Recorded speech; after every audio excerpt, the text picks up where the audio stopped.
Votre matinale se poursuit sur la première télévision urbaine du Sénégal. Rebonjour à vous tous, c'est parti pour le journal. Passage du Premier ministre ce jeudi à l'Assemblée nationale. Bon nombre de députés l'attendent sur beaucoup de questions.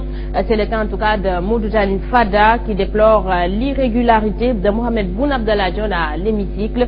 Du côté des parlementaires de la mouvance présidentielle, on minimise et le député Cheikh Tidiane Ndiaye parle d'ailleurs de satisfaction sur la plupart des engagements pris par le Premier ministre Mohamed Boun Abdallah Dionne. Ici le reportage de Lady Meda. Des réponses précises et claires, c'est ce que souhaitent bon nombre de députés qui attendent le Premier ministre sur des questions brûlantes de l'heure. Qu'ils répondent de façon sincère et véridique. On parlera de l'affaire Lamine Diack, c'est une affaire incontournable. On parlera aussi des arrestations des opposants, de même que l'état de droit qui semble être plus ou moins malmené. Mamadou Diagne Fada de regretter l'irrégularité du passage du Premier ministre à l'hémicycle. Nous l'attendions tous les mois, mais il est là depuis 2014.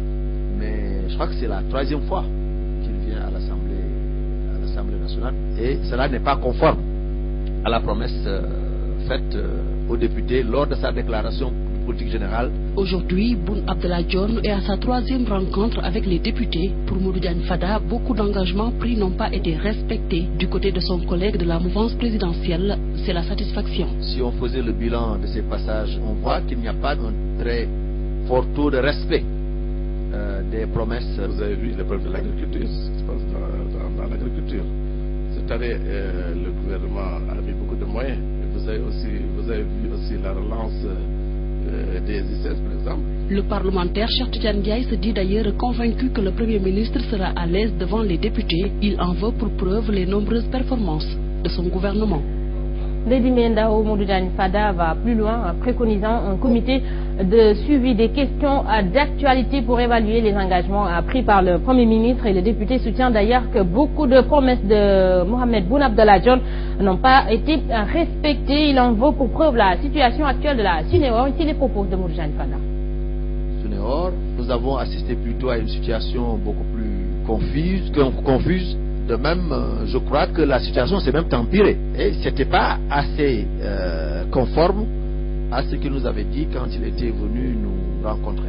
Personnellement, je proposerai à mon collègue de la majorité pour qu'on mette en place au niveau de l'Assemblée nationale un comité de suivi des questions d'actualité soulevées par la représentation nationale qui serait composée des députés de l'opposition, des députés de la majorité et des non-inscrits, en relation avec le cabinet de M. le Premier ministre, pour qu'on puisse suivre pas à pas les promesses faites par M. le Premier ministre ou les engagements pris par M. le Premier ministre ou suivre aussi les annonces faites par M. le Premier ministre devant la représentation nationale.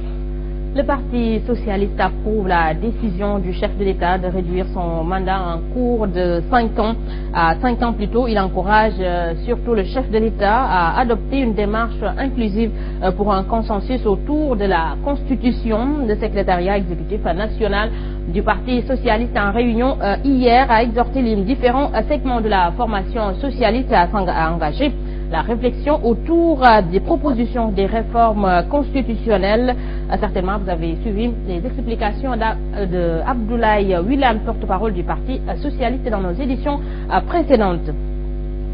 Politique toujours avec le parti Bokk Gis Gis qui sache dans les eaux des démocrates républicains de Touba, dans la cité religieuse au quartier Baye Lahat. Les désormais ex-républicains n'ont pas caché leur déception car ils estiment que depuis l'élection de Macky Sall, leur condition de vie devient de plus en plus précaire. Ici la correspondance d'Abdoulaye Diagne.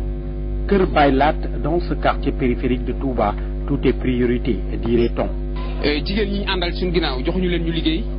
On n'a pas de travail, nous n'avons pas la santé. Les femmes en période de travail peuvent perdre la vie en donnant la vie parce que nous sommes enclavés.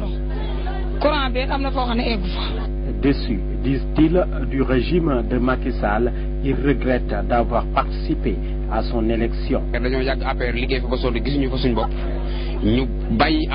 On a beau travailler dans l'affaire jusqu'à élire Macky Sall, mais on n'a rien vu. C'est pourquoi on a tourné le dos à l'affaire pour rejoindre le Bokk Gis Gis. On est vraiment déçus. Venu les accueillir dans le Bokk Gis Gis, le représentant du président Pape Diop ambitionne de porter leur leader à la magistrature suprême.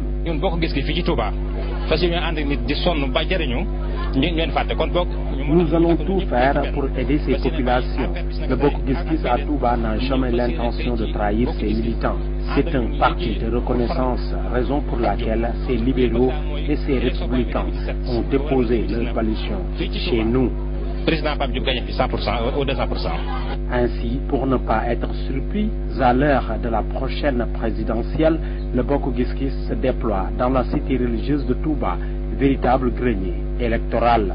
Abdoulaye Diagne, merci à vous. Le conseil d'administration de l'institution de prévoyance retraite du Sénégal prône l'engagement du système pour une revalorisation des pensions des retraités. Malgré les maigres ressources basées sur les constitutions, les cotisations, l'institution a entamé des réformes pour mieux accompagner les allocataires, et les retraités s'en réjouissent mais jugent les efforts insuffisants. Pour une première, l'IPRES a fait face hier aux retraités. Le compte rendu signé d'Aïra Diouf. Seule une réforme systémique peut relever le niveau de pension perçu par les retraités du Sénégal. On n'arrivera jamais, encore une fois, à un niveau de pension correct sans des réformes systémiques du système de retraite au Sénégal, c'est-à-dire qu'on passe du système par points au système par répartition. Néanmoins, l'IPRES opte pour des mesures d'accompagnement. Nous annonçons à compter du 1er janvier 2016 l'augmentation des pensions à autour de 10%. Il faut qu'on discute avec nos partenaires, pour notamment les banques et autres, pour qu'ils accompagnent ce mouvement, pour qu'ils puissent réduire les amortissements, parce que là où le retraité était prélevé par bimestre, si on doit tout prélever en 2 mois, ça pose problème. Il faut également qu'on relève le plafonnement des cotisations. Les retraités apprécient, mais jugent peu le pourcentage fixé à 10%. Nous voulons une augmentation substantielle pour la mensualisation. Une bonne chose, 10%. Bon, c'est une bonne chose. Mais les pensions aussi sont petites. Ça veut dire, 10%, là, d'accord, j'aurais préféré, mais c'est ce que 25%, ou bien 20%, pour la mesure d'accompagnement. Pour le PCA de l'IPRES, le renforcement des ressources à travers les financements s'impose, car les cotisations à elles seules ne suffisent plus. L'Aïra Diouf a présent cap sur Ganket Walo, une localité située à 50 km de la région de Louga, c'est précisément dans le Walo. Dans ce village, les habitants vivent un véritable calvaire. Le village donc est enclavé vu l'état des routes, et à cela s'ajoute le manque d'eau potable, d'écoles et même d'infrastructures sanitaires. Les populations se disent laissées en rade par les autorités et elles se sont confiées à notre reporter Mantoulaye Tchoubounoy.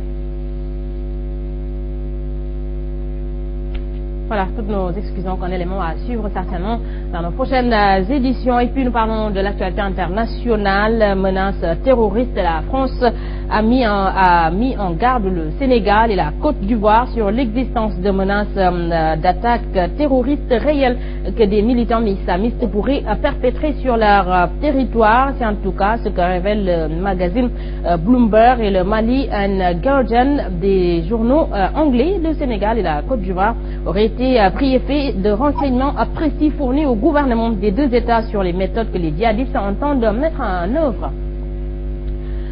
Nous parlons toujours du terrorisme, une coalition internationale face au groupe État islamique, une guerre aux allures d'un 3e conflit mondial, et l'Afrique encore une fois embarquée par la France, des efforts de guerre qui risquent, comme dans le passé, de ne rien donner en retombée au continent africain. Alors, prudence sur l'engagement d'Ixit Pape Chassila dans ce papier. Ce mercredi 20 janvier, une rencontre des ministres de la Défense de pays membres de la coalition internationale contre le groupe État islamique, réunis autour de la France, à Paris, sa capitale, l'Allemagne, le Royaume-Uni, les États-Unis, l'Italie, l'Australie et les Pays-Bas. Le Canada, pays qui vient de perdre 7 de ses ressortissants des attentats à Ouagadougou et Jakarta, absent, ce qui lui vaut pas mal de cris. La rencontre vise à coordonner et intensifier la lutte contre Daesh, rencontre qui fait dire que nous y sommes clairement dans cette troisième guerre mondiale. C'est vrai, seule l'Antarctique est épargnée, Europe, Amérique, Asie, Afrique, tous sont concernés par les frappes de l'État islamique. Si on est d'accord sur la dimension planétaire de cette lutte contre le djihadisme, c'est-à-dire de la réalité d'une troisième guerre mondiale, il faut également reconnaître que c'est une guerre occidentale. Et comme de par le passé, c'est la France qui embarque les Africains dans le conflit. Bamako, Ouagadougou et Bernard Cazeneuve nous parlent d'Abidjan et de Dakar dans un futur proche.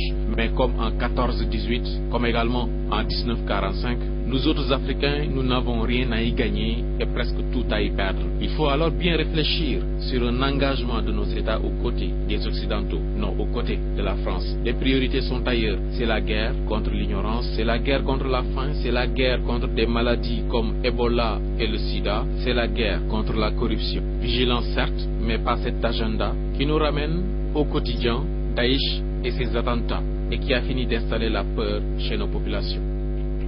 Pasteur Sylla, merci à vous. Et fin de cavale pour le djihadiste le plus recherché par les services de police de Nouakchott. Salek Ouldouchek a été arrêté mardi dans le nord de la Guinée par la gendarmerie locale avec son compatriote Mohamedine Ouldoussamba et 2 jeunes Bissau-guinéens. Les 2 djihadistes mauritaniens ont été extradés vers leur pays à bord d'un vol spécial.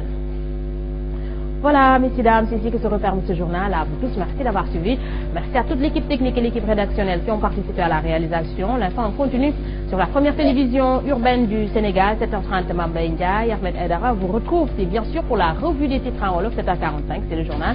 Et tout de suite, Saint-Coach s'installe dans Saint-Jim. Quant à moi, je vous retrouve à 13h, c'est pour le flash d'information. Bon réveil dans la tous et bonne journée.